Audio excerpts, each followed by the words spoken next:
dans notre pays aujourd'hui, les 10% les plus riches émettent 8 fois plus de gaz à effet de serre que les 10% les plus pauvres.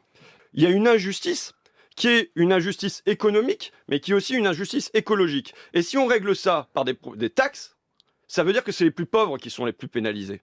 Les plus pauvres qui consomment déjà 15% de leur budget passe en énergie, contre 5% pour les plus riches. Donc il y a la nécessité, si on veut opérer une transition, écologique, il y a la nécessité que ça passe par de la justice, qui est certes du consommer moins, mais que ça commence par les riches d'abord.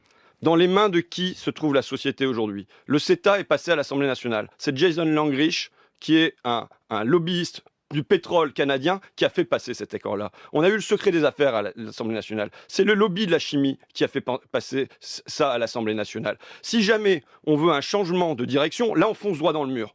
On a les manettes du monde qui sont laissées entre des dirigeants qui sont les plus fous, les plus cyniques ou les plus aveugles, ou les plus inconscients, je sais pas, mais enfin, ils foncent droit dans le mur. On peut comprendre pourquoi, parce qu'on se dit, on est tous sur le même bateau. Mais non, eux, ils sont déjà dans les canaux de sauvetage, ils se tirent, ils préparent leur exil climatique. Moi, j'ai une amie qui se trouvait en Angleterre, à la City, elle a un ami banquier.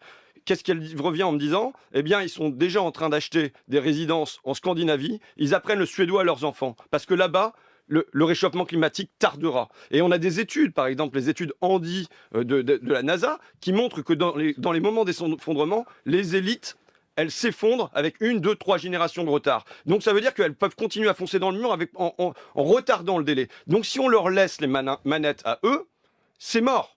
On est mort, on est cuit. Donc il nous faut appuyer sur le frein et changer de direction. Maintenant, c'est pas parce qu'on leur reprend les manettes que ça suffit. Derrière, il faut vraiment changer de direction. On va pas s'en sortir en construisant 3 éoliennes. L'élite est en train de calciner la planète. C'est pas moi qui le dis, c'est Nicolas Hulot. Donc à un moment, il faut des choix macroéconomiques, il faut des choix légaux qui permettent d'avancer vers la transition écologique, vers un État écologique, comme on a avancé vers un État social.